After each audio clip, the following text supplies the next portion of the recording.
The thing about working search and rescue above the Arctic Circle is that you get comfortable with silence. Not the absence of sound. There's always wind, always the groan of ice settling, always your own breath fogging in the headlamp beam.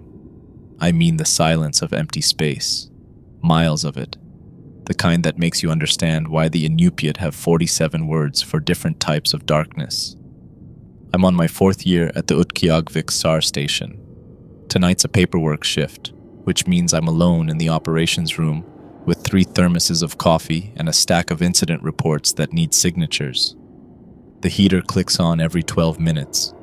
The radios hiss their white noise lullaby. Outside, it's minus 34 degrees Fahrenheit, and the tundra stretches flat and featureless to the horizon like a frozen ocean. Most people who go missing out here fall into 3 categories: tourists who underestimate the cold, locals who overestimate their sobriety, and elders who simply walk into the white and don't come back. That last category we don't talk about much. It's cultural. It's complicated. It's not my story to tell. What I can tell you is this: the radios always click at 3:07. Not a transmission, not interference. Just a single sharp click across all 5 channels simultaneously. Atmospheric pressure, I told myself for the first 2 years. Electromagnetic phenomenon. The aurora does strange things to signals up here. Then last night I checked the station log going back 11 years. Every night, 3:07 exactly.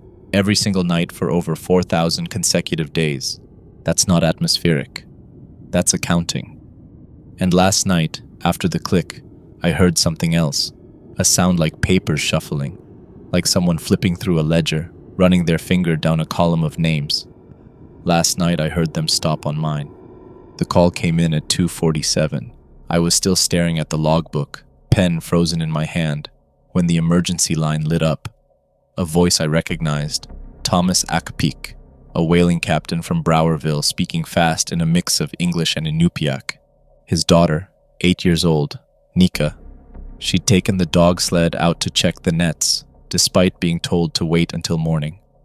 The lead dog came back alone an hour ago, still in harness, trailing cut traces. I was geared up and on my snowmobile in 6 minutes. Before I cleared the gate, Auntie intercepted me. That's what everyone calls her, Auntie. She's not my aunt. She's not anyone's aunt specifically, but she's everyone's auntie in the way that matters. 70-something, worked SAR before there was a formal SAR. Knows the ice like she knows her own kitchen. She does dispatch now, mostly, and watches over the younger officers with the intensity of someone who's already buried too many of us. She stood in front of my snowmobile with one hand raised. "You know the rules, Benjamin." I did. Everyone who works out here learns them in the first week, usually delivered as graveyard shift folklore by veterans with frostbite scars and 1,000-yard stares. Rule 1. Don't go out between 3 o'clock and 3:14 a.m. unless it's life or death. Rule 2. If you see figures in the distance that don't move like animals or people, don't acknowledge them. Don't look directly at them. Don't call out. They're called walkers, and they're always there. You just can't usually see them. I nodded. It's 2:49. I'll have her back before 3. Auntie's expression didn't change. She reached into her parka and pulled out a small pouch, seal leather, stitched with sinew, the kind elders keep their most important things in. "You know the first 2 rules," she said. "Here's the one they don't tell you until you need it." She pressed the pouch into my gloved hand. Inside was something hard and angular, felt like a piece of carved bone. "If you see yourself ahead of you on the trail," she said, voice dropping to something barely audible over my idling engine, "do not catch up.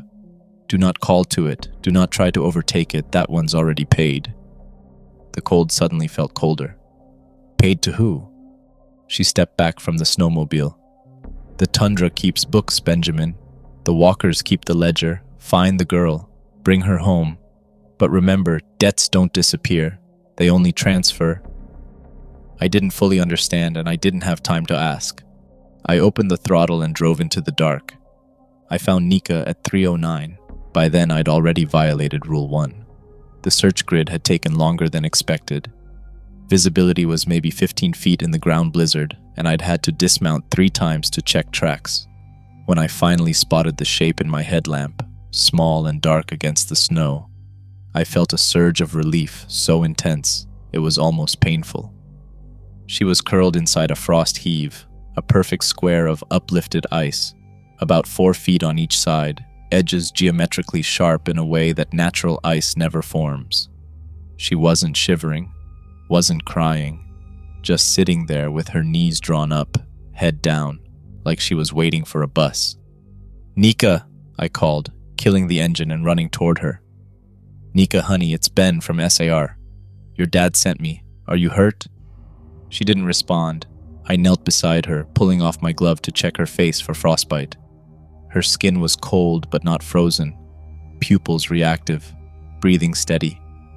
She looked up at me with an expression I've never quite been able to describe. Not fear, not relief, something closer to resignation. "They said you'd come," she whispered. "Who said?" That's when I made the mistake. I turned my headlamp to check behind her, to see if there was someone else, maybe an older sibling or a lost hiker who'd been sheltering with her. The beam swept across the figure standing directly behind her. Tall, maybe 8 feet, impossibly thin. Black against the sky, but somehow darker, like it was absorbing the light rather than reflecting it. No face, no features, just a silhouette that held itself in perfect stillness. Except for its right arm. Its right arm was slightly outstretched, angled down, exactly mirroring my own posture as I held the flashlight. I froze. The walker remained motionless for 3 seconds. 4, 5. Then it tilted its head, not like an animal cocks its ear to listen, like someone examining an interesting specimen. The gesture was perfectly calibrated, measured, almost curious.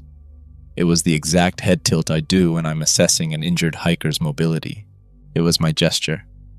I heard my own voice in my head, screaming the rules. Don't acknowledge them. Don't look directly at them. Too late, I was staring right into the void where its face should be. The walker held my gaze for another impossible moment. Then it simply wasn't there. No fade, no movement. Between one heartbeat and the next, the space behind Nika was empty. I grabbed the girl, pulled her onto my back, and ran for the snowmobile. I remember Nika's small arms around my neck. I remember my speedometer pinned at 47 miles per hour across terrain I normally take at 15. I remember the station lights appearing in the distance like a miracle. I remember checking my watch as we crossed the gate. 3:13. Nika was fine. Mild exposure, no frostbite, no injuries. Dehydrated, but alert. The clinic kept her for observation, and she was released to her parents that morning with a clean bill of health. I was a hero. Thomas Akbik shook my hand so hard I thought he'd dislocate my shoulder. The station chief wrote me up for a commendation. Someone brought donuts. Auntie pulled me into the supply room and closed the door. "You looked at it." It wasn't a question. I nodded. She closed her eyes for a long moment. When she opened them, they were wet. "You saved the girl," she said quietly. "That's good. That's what you should have done, but you need to understand what happens now." She sat down heavily on a crate of emergency flares. "The walkers, they're not ghosts. They're not demons. They're auditors. The tundra takes people, Benjamin. That's just what it does. Has for hundreds years. But there are rules, balance. When someone goes missing, their name goes in the ledger. The walkers come to collect." "Collect what?" "The debt, the space they took up, the warmth they borrowed from the world." My grandmother tried to explain it once. The words don't translate right. She rubbed her face. "Point is, Nika's name was in that ledger. You found her alive, you brought her back. So the debt is closed, that's good." "No," her voice was flat. "The debt doesn't disappear. You looked directly at a walker, you acknowledged it. By doing that, you accepted the transfer. Someone still has to pay. The ledger needs a name." My stomach dropped. "Now it's yours." She stood up, pulled me to my feet, looked me hard in the eyes. You have 7 shifts. When the clock hits 3:07, 7 nights from now, the walkers come for you. Unless you balance the ledger another way. What way? A missing person call will come in. You find them, alive, and then you transfer the debt. The case closes clean. Your slate is wiped, and you walk away a free man. A cold void opened in my stomach. That can't be true. It is. Your name leaves the book. Another one takes its place. The horror of it locked my jaw. When I could finally speak, the words were a whisper. You're telling me I have to condemn an innocent? Her expression didn't change. I'm telling you the rules. What you do with them is between you and the ice. She left me in the supply room with my thoughts and the distant hum of the refrigeration unit. 7 shifts, 6 days. By the end of the week, I either save a life or sacrifice one. The worst part, I'm already thinking about the math. The next night, I drew solo patrol, routine sweep of the lake road, checking the ice fishing shelters, making sure no one's passed out drunk in their truck. Quiet shift, empty tundra. The aurora was out, painting the sky in sheets of green and violet. At 3:07, the radio clicked. Then the ice beneath my snowmobile vanished. Not broke through, vanished. A perfect square, 8 feet on each side, opened directly under me. I killed the engine and threw myself sideways, rolling onto solid ice as the machine teetered on the edge. The hole wasn't filled with water, it was filled with nothing. An elevator shaft of absolute black, dropping into a depth I couldn't measure. The aurora light hit the edge and just stopped. Then something climbed out. The walker rose from the shaft like smoke taking shape. But this time it wasn't a featureless silhouette. It was wearing my SAR coat. The same model, same color, same wear pattern on the left elbow where I lean on the truck door. My name patch was stitched on the breast. Harper B, but the letters were backwards, mirror flipped. It stood on the ice and shifted its weight to one hip, a tired stance I fall into at the end of long shifts. Then it opened its mouth.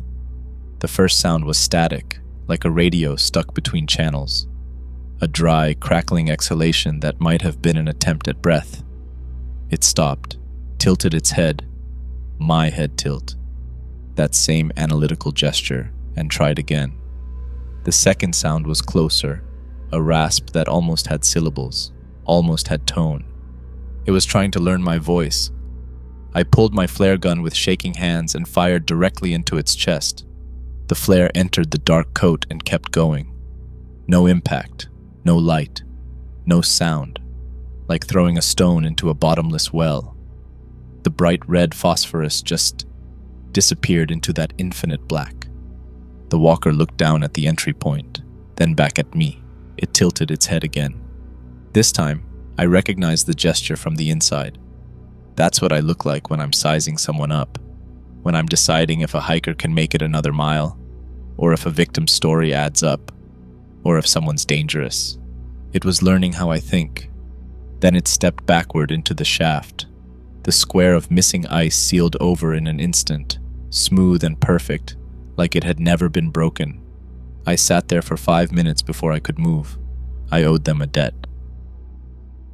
Night 3. The headache started on night 2. Now, it is something else. A thick, solid pressure behind my eyes, pulsing in time with my heartbeat.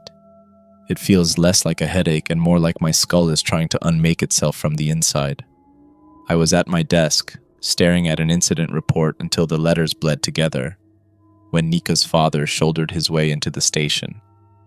His daughter, Nika, was a silent shadow behind him, her small face far too serious. Harper, heaving the cooler onto the break room table with a wet thud. 40 pounds of silver salmon, for saving my girl. I stood, the motion sending a fresh, hot spike through my temples. That is too much. I was just doing my job. My objection died as Nika's voice, small but impossibly clear, cut through the station's low hum. Auntie showed me where to wait, she said. She said someone would come before the bad thing did. Then the studio went silent. One moment, there was the familiar clutter of noise. Chief Morrison's low chuckle, the clack of Dale's keyboard, the static hiss of the radio. The next, there was nothing. It was as if a glass bell had dropped over the entire room. Morrison was frozen, his coffee cup an inch from his lips. Dale's hand hovered over his mouse, his fingers poised but unmoving. The radio static did not just go quiet. The absence of it was a physical weight in the air. My gaze dropped to Nika. Her dark eyes were fixed on me, and they held a knowledge that had no business in the face of an 8-year-old. They were ancient and terrified. A full 3 seconds passed. The pressure in my head tightened. Then, the world rushed back in, too loud and too fast. Morrison let out a sharp, forced laugh. "Nika, honey, you know Auntie. She is everyone's friend. She was probably just praying for you is all." He took a sip of his coffee. "Right," Dale chimed in, his voice a notch too high. He clicked his mouse with unnecessary force. "Kid, Auntie's got a sixth sense about these things, like a guardian angel." He laid a heavy hand on his daughter's head, his smile tight. "Do not go giving the officer your wild stories, Inuk." But Nika did not look away from me. She did not even blink. "Have you seen her since that night?" she asked. The silence returned, but this time it felt deliberate, a solid wall. "Hey," I said, my voice sounding too loud. No one turned. I forced a chuckle. "Morrison, Dale." I waved a hand in front of the chief's face. His eyes didn't flicker. He took another sip of coffee, staring right through me. My chuckle died in my throat.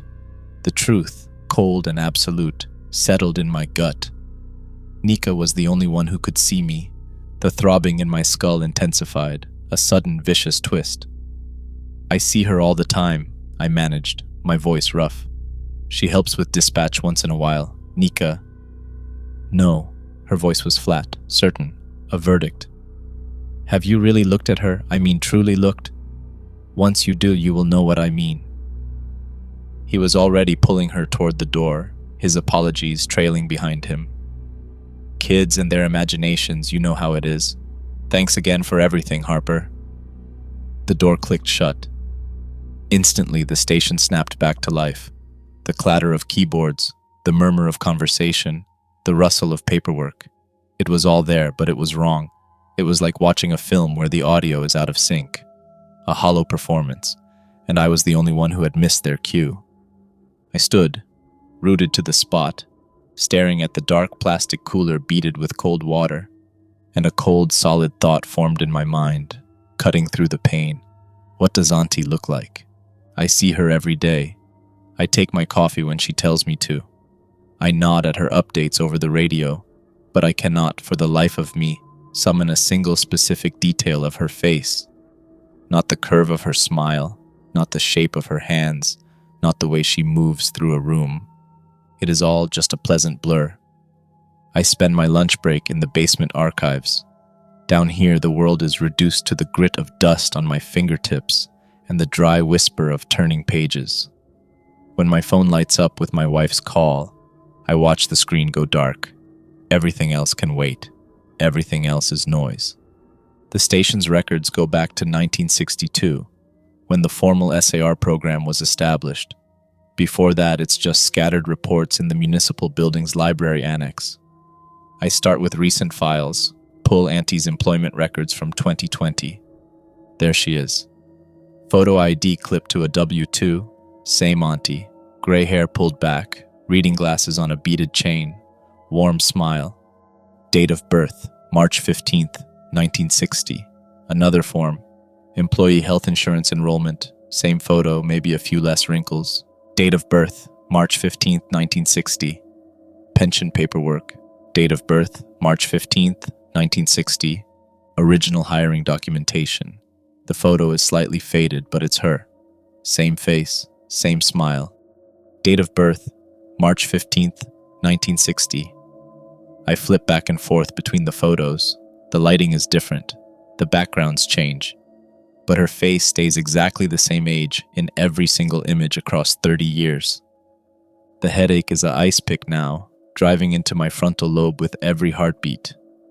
I drive to the library and request historical records, search and rescue reports, anything from the region.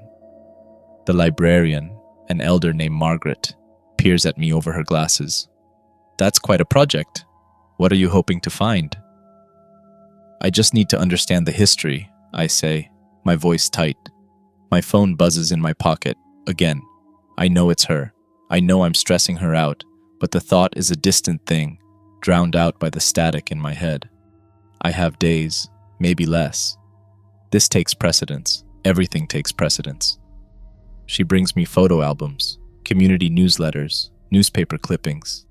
1956, a group photo volunteers after a successful rescue. In the back row, partially obscured, Auntie. Same gray hair, same glasses. 1968, a dedication ceremony for the new station. In the crowd, Auntie. 1987, a wartime civil defense meeting. The photo is grainy, black and white, but I can make out her silhouette in the second row. Margaret leans in to look, her pleasant librarian smile still in place. It doesn't waver as her eyes track Auntie's face across the decades. She doesn't startle or question. She simply nods, as if confirming a known fact. That's Auntie in all of them, isn't it? She murmurs. Funny how some folks just have that timeless quality. My mouth is dry. How old is she? Oh, you know elders. Margaret pats my shoulder, her touch making me flinch. It's rude to ask. Why do you want to know? She adds. Because it doesn't make sense. The words scream inside my skull. Because I want to hold these photos side by side and force you to see that the same woman is in a photo from 1952 and a report from last year. Because everyone is blind when they look at her. Instead, I say, just curious. Margaret's smile doesn't reach her eyes. Curiosity is good, Ben. But some things out here, they don't want to be understood. They just want to be. She walks away before I can ask what that means. I make it home at 6 p.m. with the headache drilling so deep I'm seeing halos around every light source. Sarah's waiting in the kitchen, arms crossed. Jaw set in that way means we're about to have the same fight we've been having for 3 months. You missed dinner again. I was working. You're always working. She's crying now, angry tears. When you're here, you're not here, Ben. You're somewhere else. With her. With who? Denise, the secretary. Don't play stupid. Everyone at the station talks. Sarah, I'm not. Then where were you today? Dale saw you in the archives for 2 hours. Said you looked like you were researching something intense. What were you researching, Ben? I don't have a good answer. Can't explain that I was looking up photos of a 70-something dispatch operator who apparently hasn't aged since World War II. Can't explain that a 8-year-old girl warned me about a woman who's hypnotized the goddamn town. Can't explain any of it without sounding insane. So I say nothing. Sarah's face crumples. Get out. Sarah, get out. Go stay with whoever you've been running to. I don't care anymore. She's shoving my jacket at me, pushing me toward the door. I grab my keys off the hook and stumble into the cold without a plan. I sit in my truck in the driveway, engine running, heat blasting. The station has a bunk room, but Dale is probably there.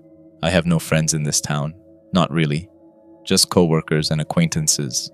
I could drive to Fairbanks, get a hotel, clear my head. Instead, I put the truck in reverse.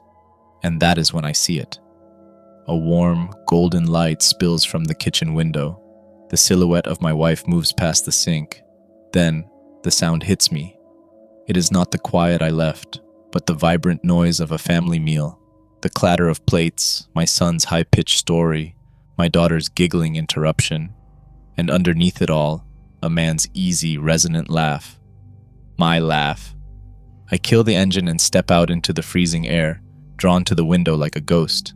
I peer inside. There they are, Sarah, the kids, and me. They are gathered around the table. The man at the head of the table leans back in his chair, a wide, relaxed smile on his face.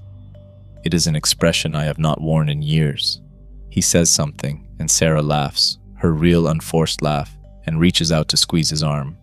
I am running before I know I have moved, up the porch steps, through the door, which is unlocked. The sounds and smells of dinner, pot roast, my favorite, wash over me. I stand frozen in the hallway entrance, watching this perfect imitation of my life. "Get out," I whisper. The words have no force.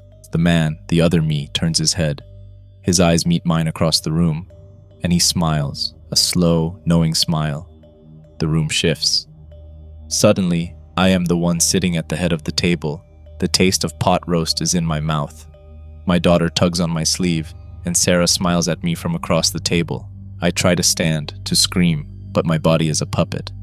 I feel my face form a warm, paternal smile. I hear my own voice, but it is not mine, say, "This is perfect." My eyes dart to the dark glass of the patio door. In the reflection I see it, standing in the corner of the kitchen, watching. The walker. It wears my SIR coat, its face a smudged photograph. It tilts its head, and my reflection in the glass mimics the gesture. Sarah's smile becomes fixed, her gaze intensifying. "We are so glad you are finally here, Ben," she says, her voice syrupy and wrong. "Stay with us." I throw myself backward, the chair clattering to the floor. I scramble on hands and knees toward the front door as their voices rise in a harmonious, desperate chorus. "Ben, do not go! Ben, we love you! Ben, your dinner is getting cold!" I stumble into the truck, slam the locks, and force myself to look back. They are all at the kitchen window now, Sarah and the kids. They stand in a row, staring out at me with identical, placid, vacant smiles. The drive to Auntie's cabin is a blur. My body operating on an autopilot my mind can no longer sustain. By the time I park, the clock reads 9 p.m. The headache is no longer just pain. It has begun to feel like static. A soft glow came from inside her cabin. I staggered to the door, my legs unsteady. It swung inward before my fist could connect, and there, standing in the threshold, I finally saw her. The flush in her cheeks is wrong, too red, like old meat. Her body is too thin beneath her house dress, bones pressing against skin that's lost its elasticity. When she smiles, her lips pull back too far, showing too many teeth. "Benjamin!" Her voice is the same warm rasp. "Are you all right?" I try to run, try to get back to the truck, but she's there, hand on my shoulder, impossibly fast. "Shh, child. Come inside. You're seeing things, aren't you? The walkers do that. They get in your head, make you doubt what's real." She guides me toward the door with surprising strength. "But I can help. Come have tea. We'll talk." I don't want to go inside, but the headache is so bad I can barely stand. And her cabin is warm, and she's the only person who's acknowledged that any of this is happening. I followed her inside, the door closing behind me with a soft, final click. The cabin felt smaller than I remembered, and darker, as if the walls had crept inward to swallow the light. I noticed the shadows in the corners didn't behave properly, stretching and pooling in defiance of the single oil lamp that burned on the counter. Without a word, Auntie guided me to her kitchen table, her hand on my arm as she directed me into a chair. She moved to the stove to put a kettle on, her motions possessing a fluid, unnerving grace that belonged to someone decades younger. "You're on night 3, she says, not a question. "The middle point, that's when it gets worst.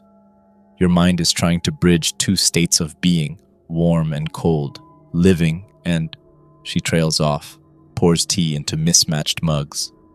I wrap my hands around the mug. The ceramic is cold despite the steaming liquid inside.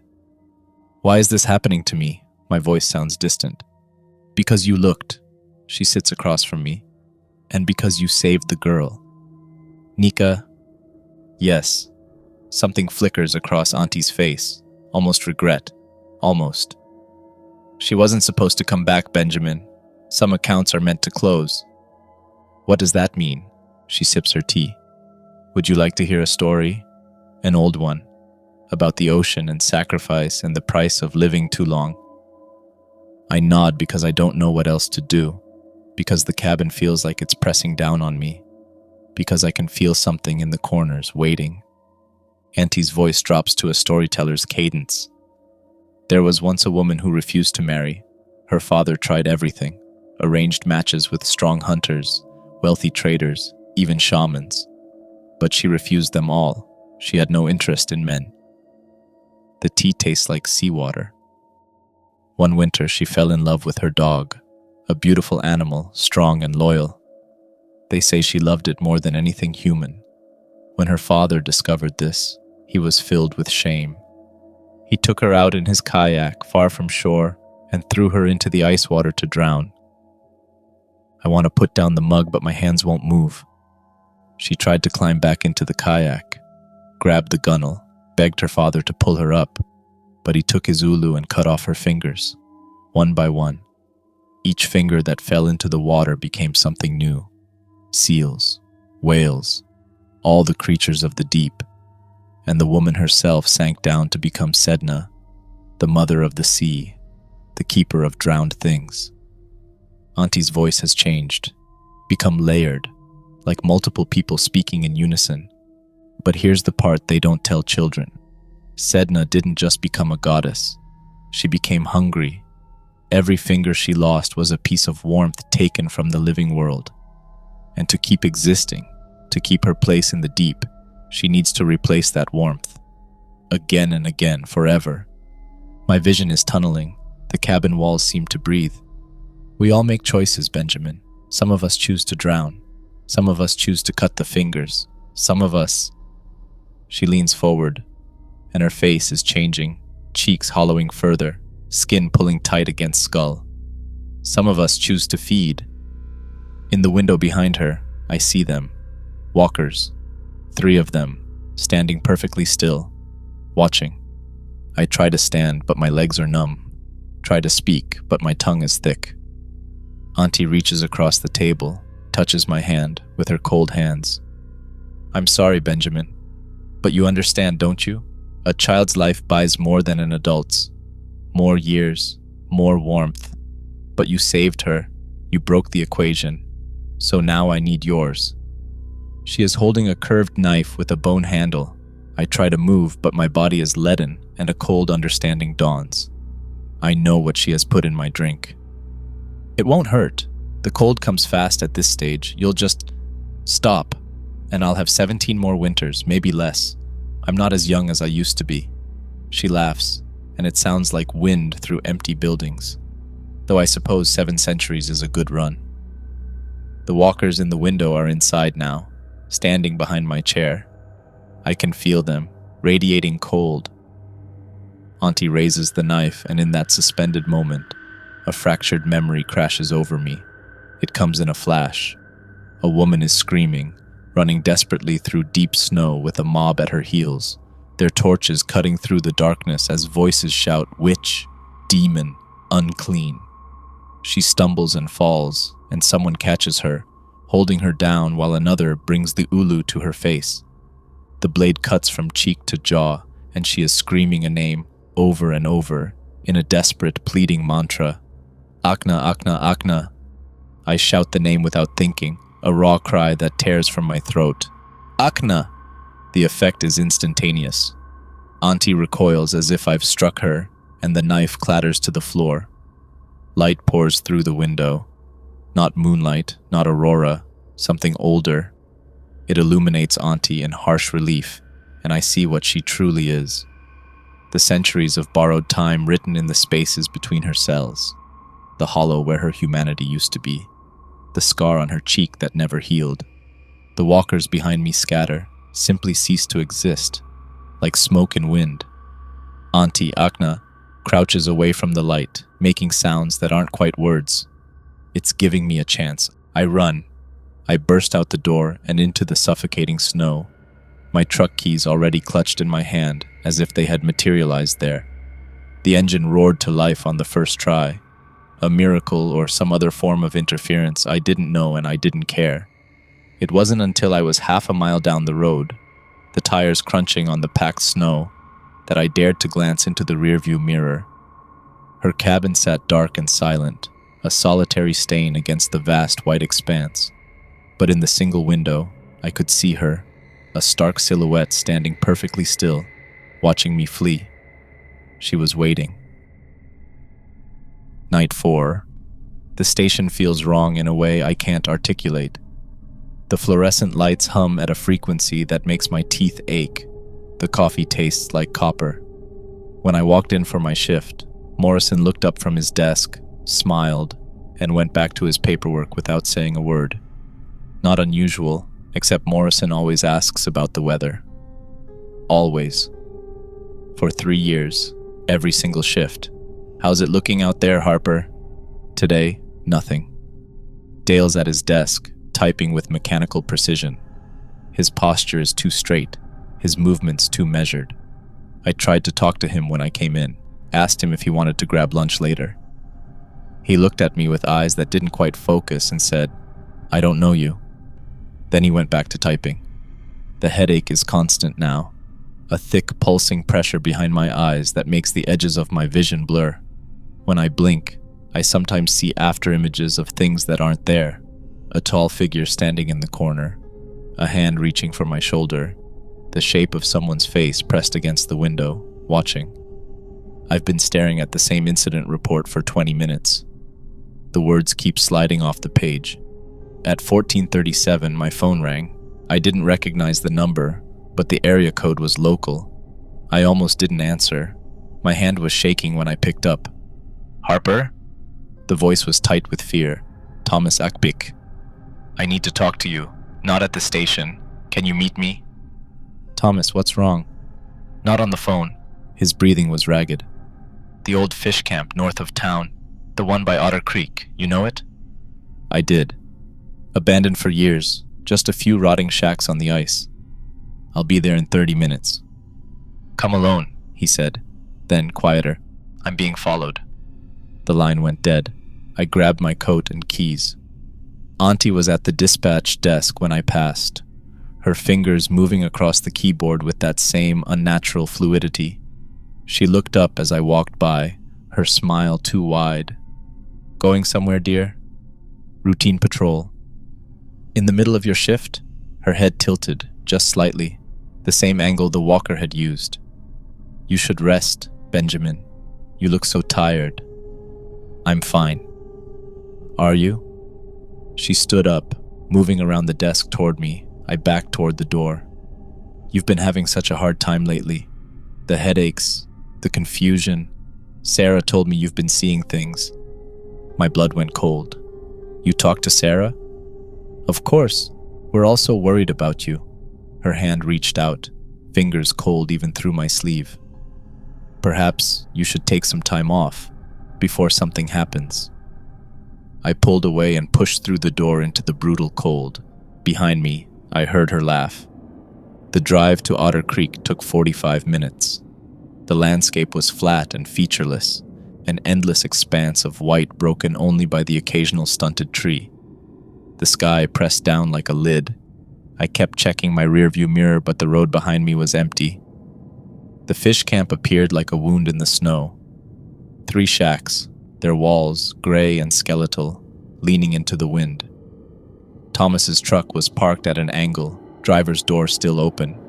I killed my engine and stepped out into the screaming cold. "Thomas?" The wind swallowed my voice. I approached the nearest shack, my hand on my service weapon. The door hung from one hinge, creaking with each gust. Inside, the floor was thick with drifted snow. An overturned chair, a rusted kerosene heater. "Thomas," I called again. "Here!" I spun. He was standing behind me, maybe 15 feet away. His face was haggard, eyes sunken and red-rimmed. He looked like he hadn't slept in days. "Are you all right?" He shook his head. "It's been following me for 3 days. Tall, thin, like a shadow standing up. I see it in my rearview mirror, at the edge of my property. Sometimes I hear it walking on my roof at night." "Thomas, I need you to tell me the truth." "It's about your daughter, Nika," I said. His face went blank. "Who?" "Nika, your daughter, 8 years old. I found her 4 nights ago, saved her life." "I don't have a daughter." The words were flat, automatic. "I have a son, Tobias. He's 6. No, you came to the station. You brought me fish. You said, I've never been to the station." He took a step back. I don't know what you're talking about. Thomas, please. I pulled out my phone, scrolling through photos. I had to have something, some proof. But when I got to the night of the rescue, there was nothing. Just a gap in the timeline. Photos from 2:45, then nothing until 4:23. You called me, I said desperately. 20 minutes ago, you said you were being followed. I called you because it's getting worse. His voice dropped to a whisper. The shadow. It's getting closer. Last night, it stood at my bedroom window. I could see its outline against the glass. And Benjamin. He looked at me with naked terror. It was wearing your coat. The cold suddenly felt colder. What are you talking about? Your SR coat, I could see the patch. Your name, Harper B. But the letters were backwards. He was shaking now. What did you do? What did you bring back with you? I saved a little girl, I said, my voice low and steady. Your daughter. I don't have a daughter! The scream tore from him as he fumbled for his car door handle, his eyes wide with pure terror. I've never had a daughter. Get away from me! He pushed my hand away. He got into the car and shut the door. The engine started. He drove off down the street. The taillights shrank in the dark and then were gone. I took a step forward, a plea on my lips, but a hand fell on my shoulder, its grip firm and final. I turned. Dale was standing there smiling, that same warm, vacant smile I'd seen on my family, on Morrison, on everyone. Hey, Ben. His voice was too loud, too cheerful. What are you doing all the way out here? Dale? My heart was hammering. When did you? I was checking the nets, caught some nice char today. He gestured toward the third shack. Want to see? His shadow was wrong. The sun was low, casting long shadows across the snow. Mine stretched out beside me, a normal human silhouette. But Dale's was too tall, stretching back toward the shack in a shape that didn't match his body. Dale, I said slowly, I think you should step back. Why? That same bright smile. I'm just here to help. You don't fish, Dale. You're a vegetarian. You've told me 1,000 times. The smile didn't falter. Of course I fish. I've been fishing here for years. No, I said. You haven't. For a moment, nothing moved. The wind died. Even the creaking of the shack fell silent. Dale stood perfectly still, that smile frozen on his face like a photograph.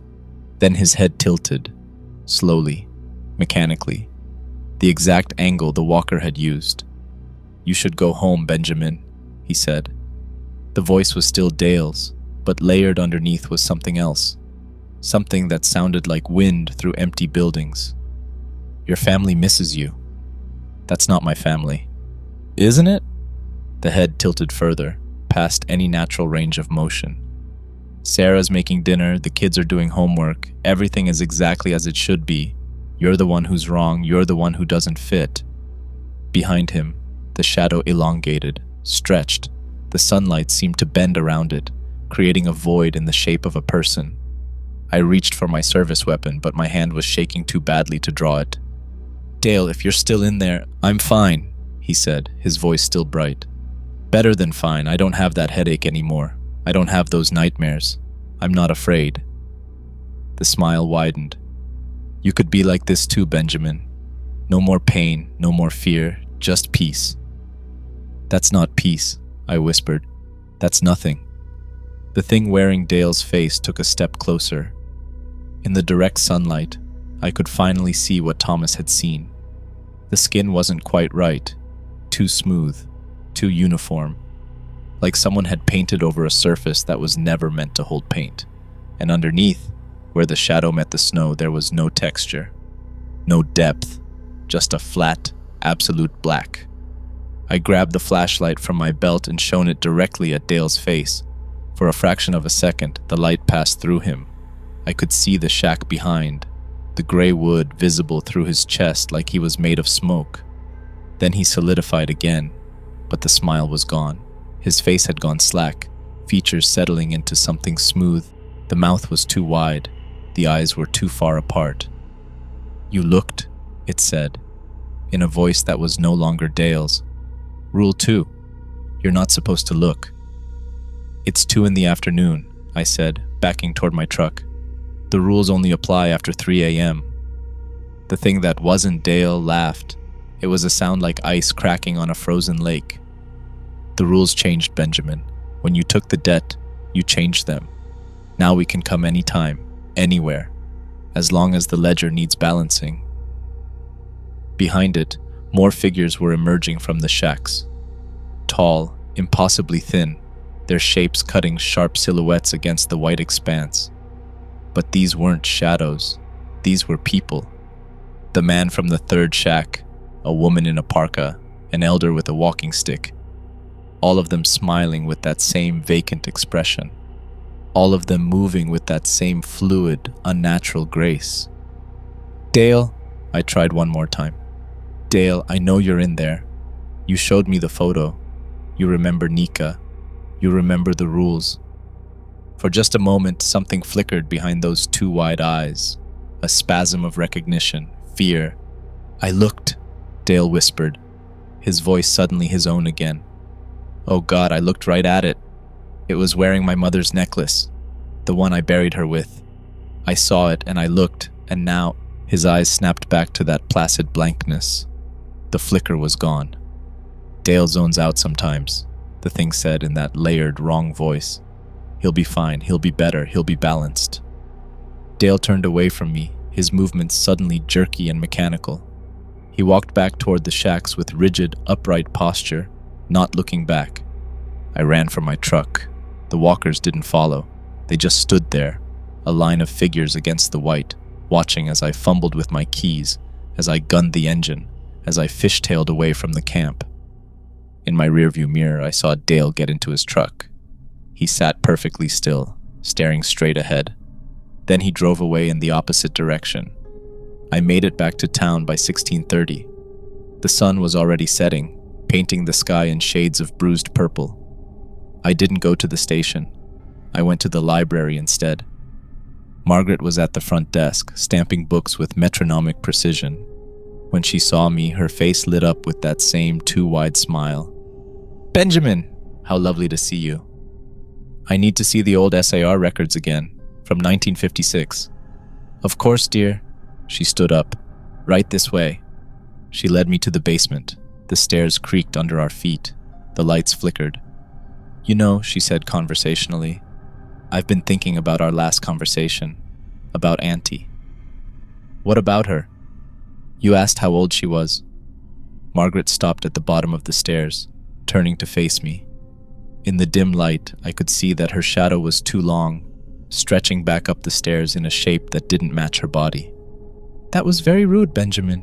You shouldn't ask elders their age." "Margaret, when did you start working here?" "Oh, I've been here for years." "How many years?" Her smile didn't waver. "Does it matter?" I pushed past her into the archives. The boxes were where I'd left them 4 days ago. But when I opened them, the photos were different. The group photo from 1956, the one with Auntie in the back row. She was gone, just a gap where she should have been, the people on either side standing slightly too far apart. The dedication ceremony from 1968, no Auntie. The wartime civil defense meeting, no Auntie. I went through every box, every file, every photograph. She'd been erased, removed from the record like she'd never existed, except for one photo. At the bottom of the last box, tucked into an unmarked envelope, was a single black and white photograph. It was old, the paper yellowed and brittle. The date on the back read February 3rd. She looked exactly the same gray hair, same smile.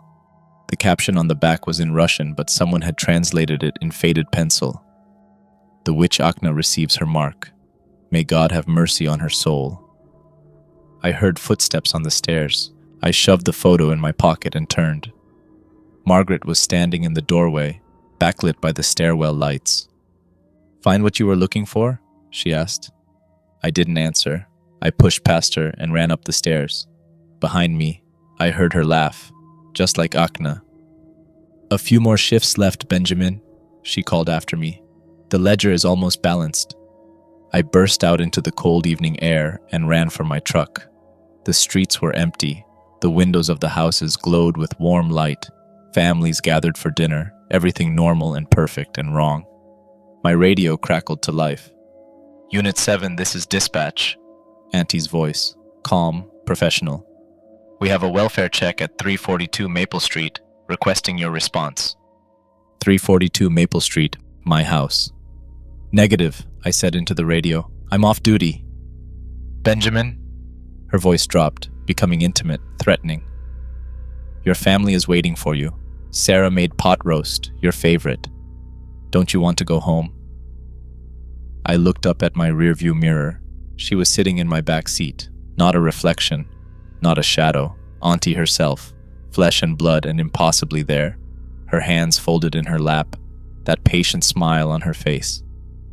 "You can't run from this," she said softly. "The debt doesn't disappear just because you're afraid. It follows you. It waits.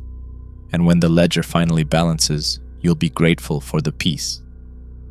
I threw open my door and fell out into the snow. When I looked back, the truck was empty, but I could still hear her voice, carried on the wind.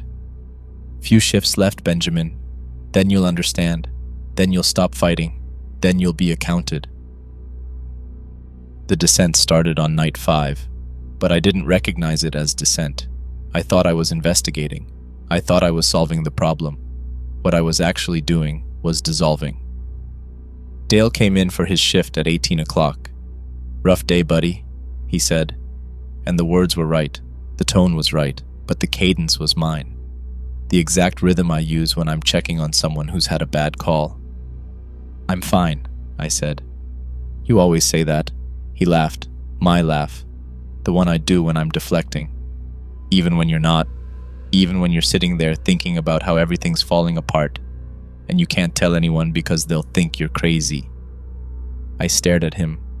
I never said that out loud. "Didn't you?" He tilted his head. The angle was perfect. The angle I use when I'm assessing someone's mental state. "Maybe you did and you just don't remember. You've been having those blank spots, haven't you?" The headache pulsed behind my eyes, a sharp spike of pressure. "What blank spots?" Dale pulled out his phone, tapped the screen a few times, turned it toward me. Security footage, black and white. Timestamp, 3:07, 2 nights ago.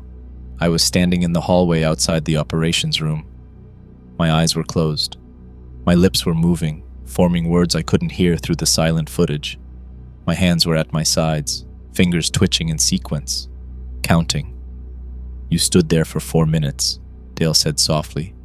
"Then you walked back to your desk and kept working like nothing happened. Morrison asked if you were okay. You said you'd just been checking the thermostat." "I don't remember that." "I know." He put the phone away.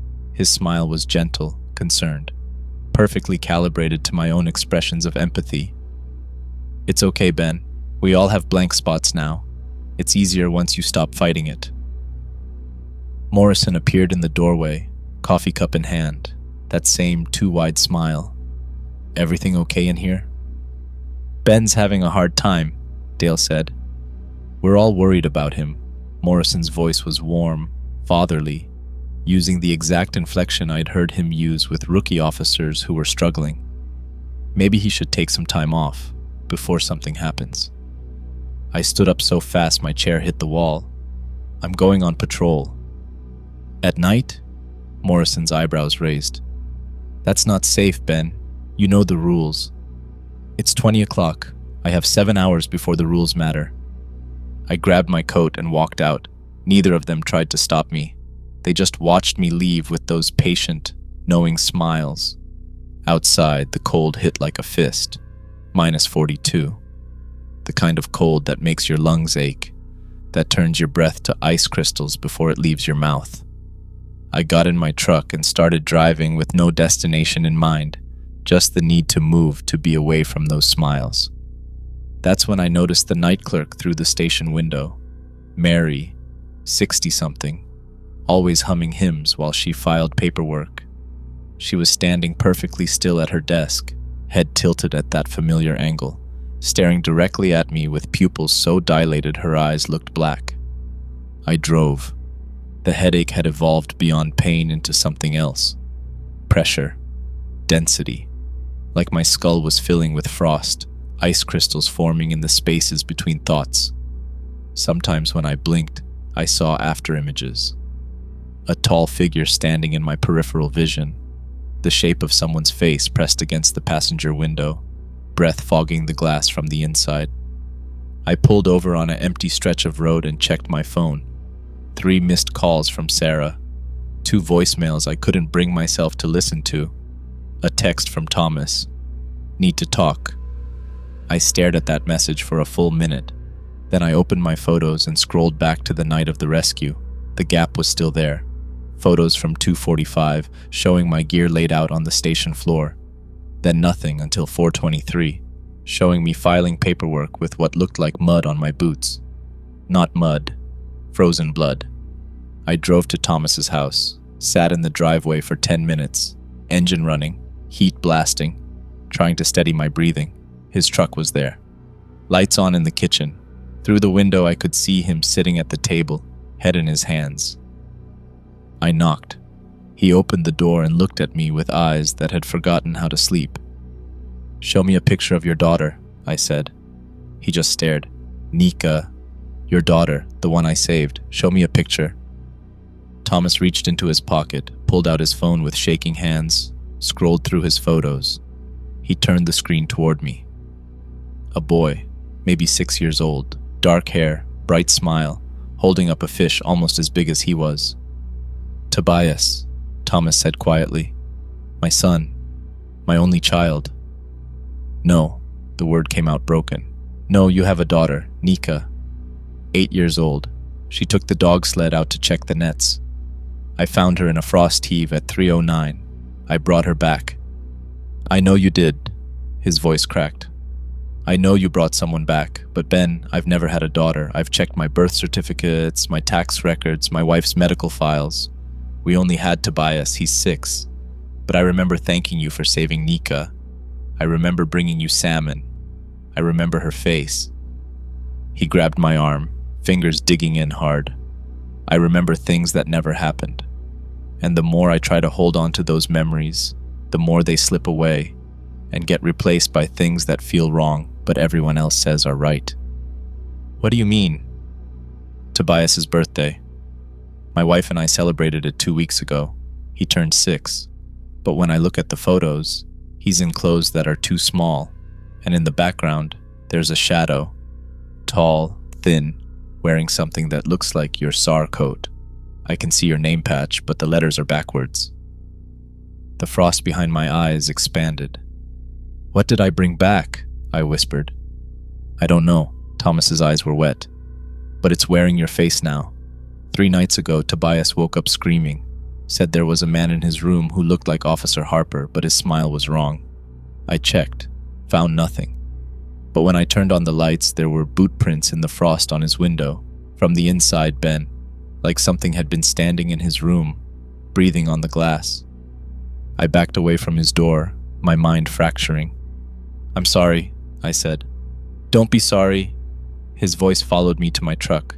"Just fix it. Whatever you did, whatever deal you made, fix it before it takes everyone." I drove back to the station, parked. Couldn't make myself go inside. The building looked wrong. The windows were glowing, but the light was too steady, too perfect. No flicker, no shadow, just flat, even illumination that made my eyes hurt. Dale was visible through the operations room window. He was typing on his computer, that same mechanical precision, his posture too straight, his movements too measured. Every 30 seconds he stopped, tilted his head, then resumed typing, like a metronome, like clockwork. I couldn't go in there, not yet. I drove to the library instead. Margaret was at her desk, even though it was nearly midnight. She looked up when I entered, and her smile was immediate, wide, wrong. "Benjamin, working late? I need to see the archives again, the old records, everything you have from before 1960. "Of course." She stood with that fluid grace that belonged to someone decades younger. Right this way. She led me downstairs. The air grew colder with each step, my breath fogging in the dim light. Here we are, Margaret gestured to the shelves. Take your time. I'll be right upstairs if you need anything. She left me alone with the boxes. I started pulling files, incident reports from the 1950s, search and rescue logs, community newsletters, every document I'd looked at before, trying to trace Akna's presence through the decades. But the photos were different now. The 1956 group photo, Auntie was back, standing in the second row this time, clearly visible. Same gray hair, same smile. The 1968 dedication ceremony. There she was, front and center, shaking hands with the mayor.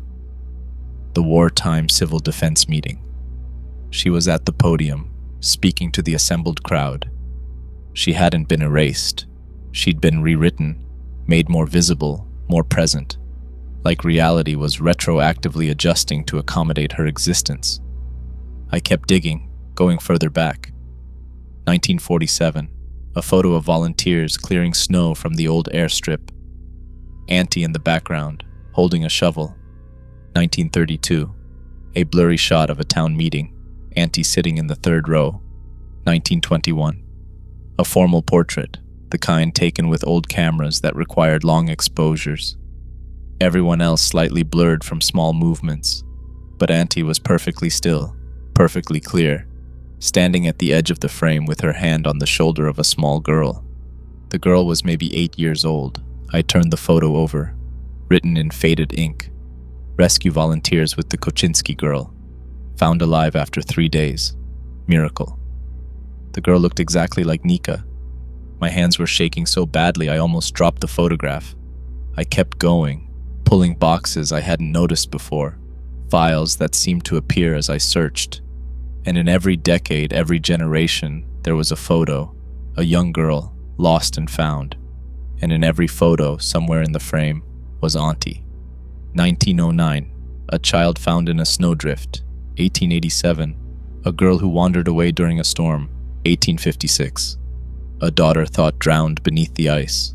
All of them the same age. All of them with the same dark eyes, the same serious expression.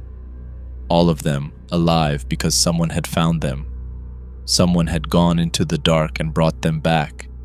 And in each case, within a month of the rescue, someone else had vanished. An adult, a volunteer, a hero. The ledger always balanced. I was about to close the last box when I found it. Not a photo, a book.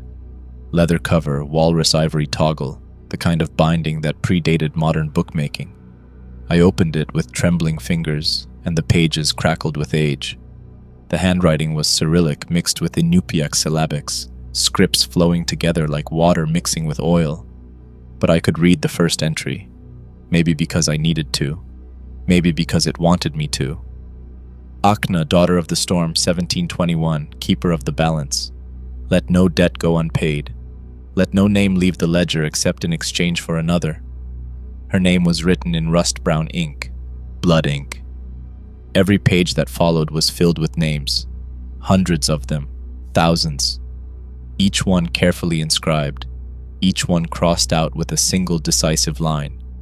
And next to each crossed name, another name written in fresh ink. I flipped through decades, centuries. The handwriting never changed. The same careful script, the same steady hand. At the very back, on the most recent page, I found my own name. Harper Benjamin, SAR officer. Debt assumed 307 6th night. Balance due 7th night. Below my name, a blank line waited. I sat there in the cold basement, holding the book, understanding finally what this was. Not just a record, a contract, a bill of sale. The physical manifestation of the deal Akna had made 3 centuries ago. The book was still open to my page when I heard footsteps on the stairs. Margaret descended slowly. When she reached the bottom, she looked at the book in my hands, and her smile never wavered. "You found it," she said. Her voice had layers now, multiple tones braided together. "That's good. It's better when they understand." "How long have you been one of them?" 37 years. She said it simply, like she was telling me her anniversary. I was a school teacher. There was a little boy, lost in a whiteout. I found him, brought him home. Everyone called me a hero. Her head tilted. 3 days later, I looked at a walker, really looked, and then I understood. It's not so bad, Benjamin. You stop feeling cold. You stop feeling afraid. You just continue. That's not life. No, she agreed, but it's not death either. It's service, it's purpose. The ledger needs keepers. The balance needs maintaining. Akna can't do it alone anymore. She's so tired, Benjamin. 300 years is so long. She needs help. I stood, clutching the book. Where is she? Where she always is.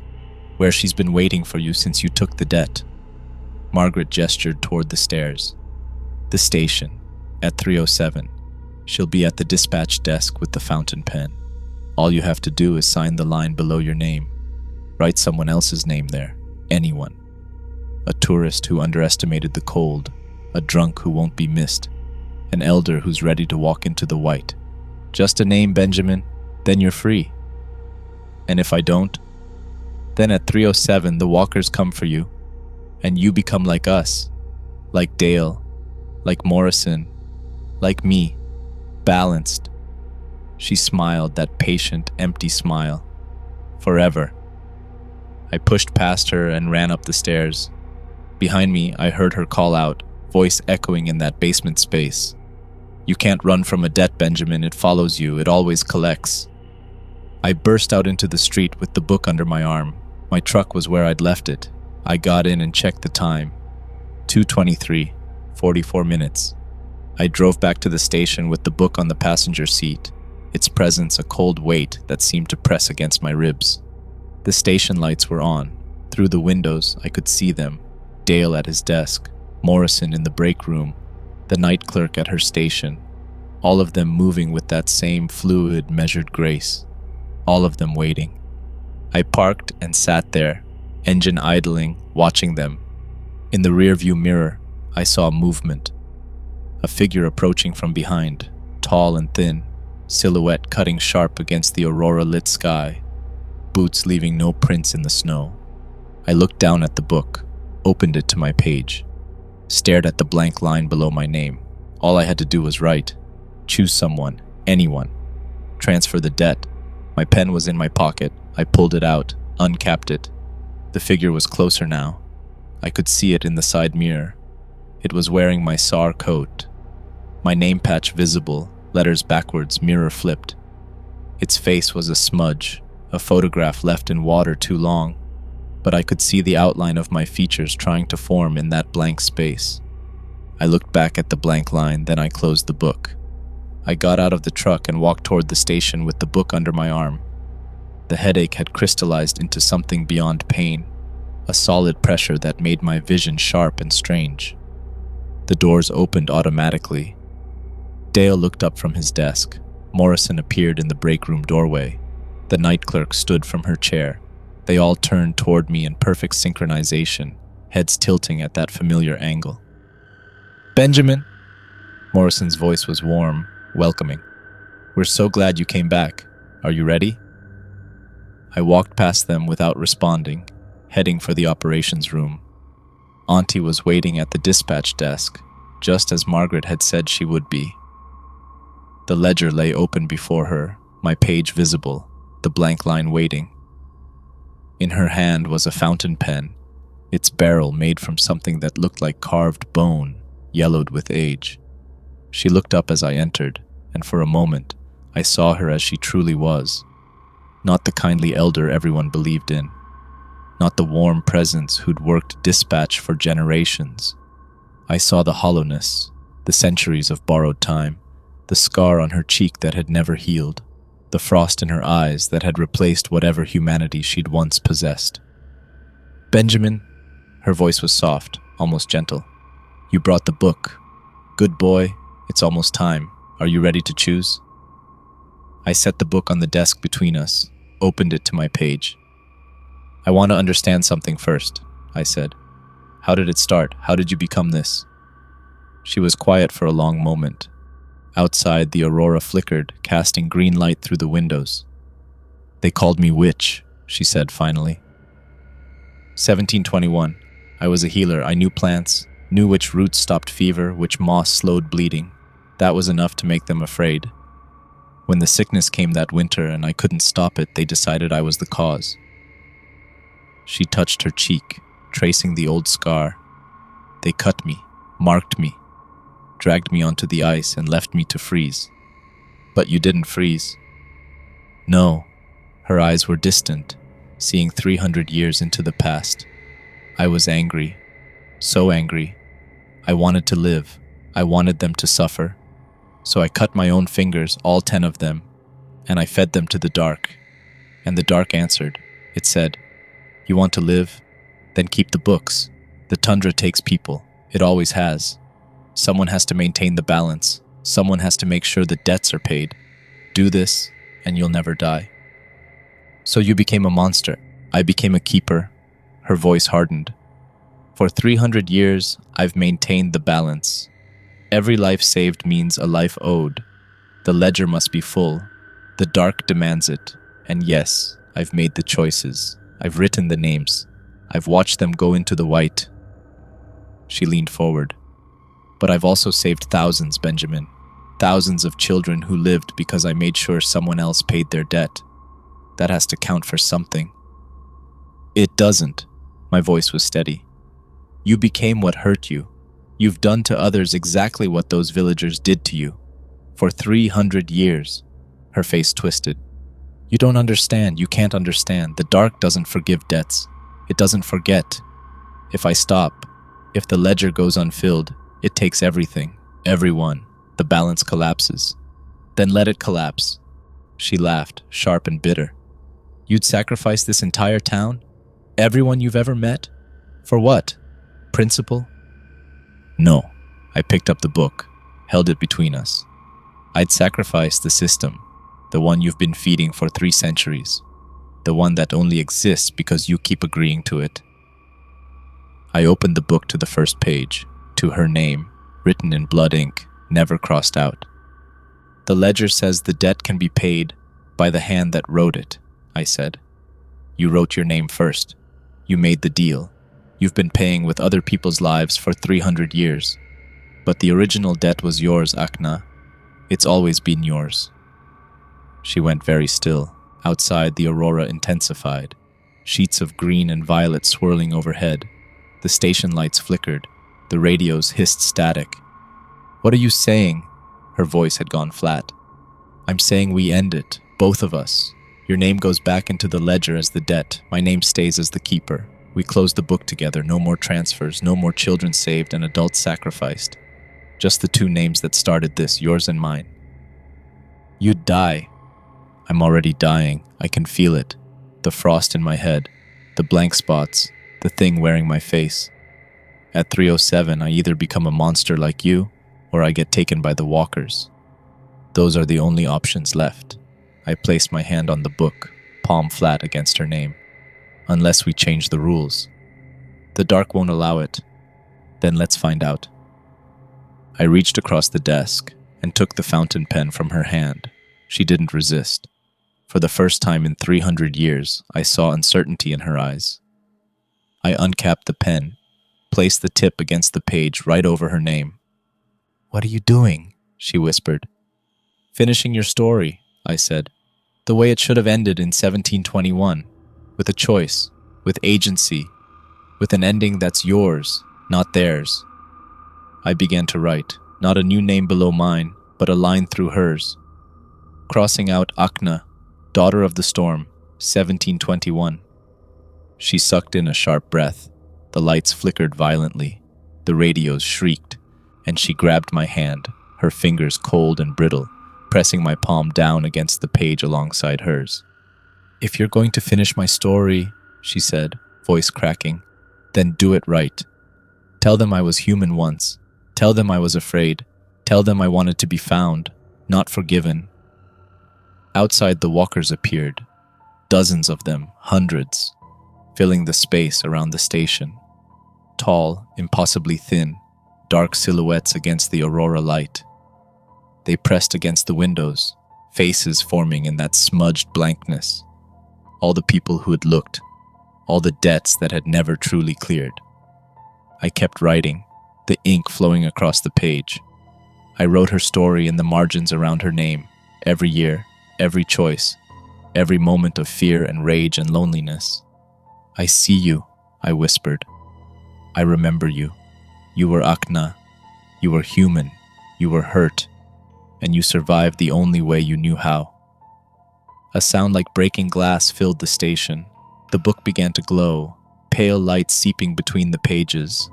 The names written there, all those centuries of transfers and debts and balances, began to lift off the paper. Ink swirling into the air like smoke, like all the stories that had never been allowed to end. The radios clicked. 307. The walkers moved as one, not toward me, toward her. They flowed through the walls like smoke, like memory, converging on the dispatch desk. Shadow hands reaching out, dozens of them, hundreds. All the people she'd named over 3 centuries. All the debts that had been transferred and never truly paid. She didn't scream, didn't fight.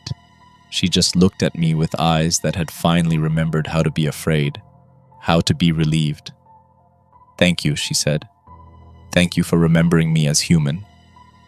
Then the walkers took her, not violently, gently, like they were helping an elder to her feet, guiding her toward a door that had been waiting 300 years to open. The light from the book intensified, becoming painful, white and absolute. I felt the frost in my head crack, shatter. The pressure released all at once, leaving behind a clarity so sharp it hurt. The station went completely dark. I don't know how long I sat there in that darkness. Could have been seconds. Could have been hours. Time felt negotiable, like it was resetting itself to account for something that had been bent wrong for too long. When the lights came back on, the book was blank. Every page, every name, 300 years of entries gone, just empty vellum, yellowed with age, waiting to be filled with something new, something that didn't require sacrifice. The fountain pen lay on the desk, snapped cleanly in half. I picked up the pieces and put them in my pocket. Then I heard snoring. Dale was asleep at his desk, head pillowed on his arms, breathing deep and even. Real sleep, human sleep. I walked over and shook his shoulder gently. He startled awake, looked around in confusion. "Ben, what time is it? Why am I here?" "You pulled an all-nighter," I said. "Come on, let's get some coffee." In the break room, Morrison was slumped in a chair, coffee cup still in his hand, completely out. The night clerk was gone, her coat missing from the rack. Probably went home hours ago and nobody noticed. Everything felt normal, mundane, real in a way it hadn't been for 7 days. I checked the security footage, scrubbed back to 307. The timestamp showed my usual patrol routine. No standing in hallways, no whispering, just me, filling out paperwork, looking tired but human. The blank spots were gone. The false memories were gone. The thing wearing my face was gone. I drove home as the sun rose, painting the tundra in shades of pink and gold. The roads were empty. The town was waking up slowly, smoke rising from chimneys, people starting their ordinary days. My house looked the same as always. Sarah's car in the driveway, kitchen light on. I sat in the truck for a long moment, afraid of what I'd find inside. Then I walked in. Sarah was making breakfast. The kids were at the table, arguing over the last waffle. They all looked up when I entered, and Sarah's expression was wary, hurt, but real, genuinely hers. "You came back," she said quietly. "I'm sorry." The words felt inadequate. "I'm so sorry, I can't explain where I've been, what I've been doing, but it's over now." "Is it?" She looked at me carefully. "Are you back? Really back?" I crossed the kitchen and pulled her into a hug. She was warm and solid and herself. "I'm back," I said. "I promise." My daughter tugged on my sleeve. "Daddy, you smell like smoke." "I'll take a shower," I said. "Then we'll have breakfast, all of us, together." It took weeks for things to fully normalize. Thomas brought me salmon again, thanking me for finding his daughter Nika when she'd gotten lost checking the nets. She was 9 now, he said, getting too brave for her own good. The details matched my memories. The timeline made sense. I never asked him if he remembered having a son named Tobias. Some questions are better left alone. The station ran its usual operations: search and rescue, welfare checks, the occasional tourist who underestimated the cold. But the success rate improved. Fewer people went missing, fewer debts needed balancing. Auntie's cabin sat empty. According to the borough records, it had been abandoned since 1978, which now matched what the archives showed.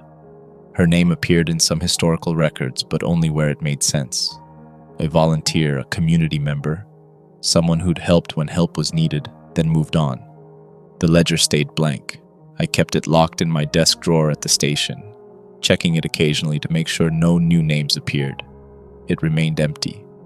Clean. Waiting. The radios still clicked at 3:07.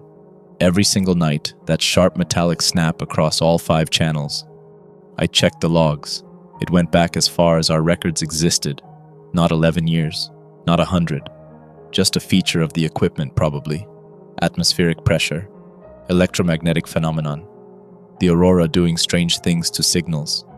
That's what I told myself. But sometimes, on clear nights when I'm on patrol, I see a figure in the distance. Tall, thin, dark against the snow. It doesn't move toward me, doesn't threaten, just stands there at the edge of visibility, at the place where the tundra meets the sky. And once, just once, I thought I saw it raise one hand. Could have been a wave, could have been a farewell, could have been the wind playing tricks with shadows and light. I didn't look directly at it, didn't acknowledge it, didn't call out. I just kept driving. The ledger stays blank, the debt is paid, but the tundra still keeps its secrets, and I've become one of them. Every night at 3:07, when the radios click, I stop what I'm doing and listen, just to make sure the silence that follows is truly empty. So far it has been, but I keep checking. I'll always keep checking, because that's what keepers do. We watch, we listen, we remember, and we make sure the dark stays empty of names.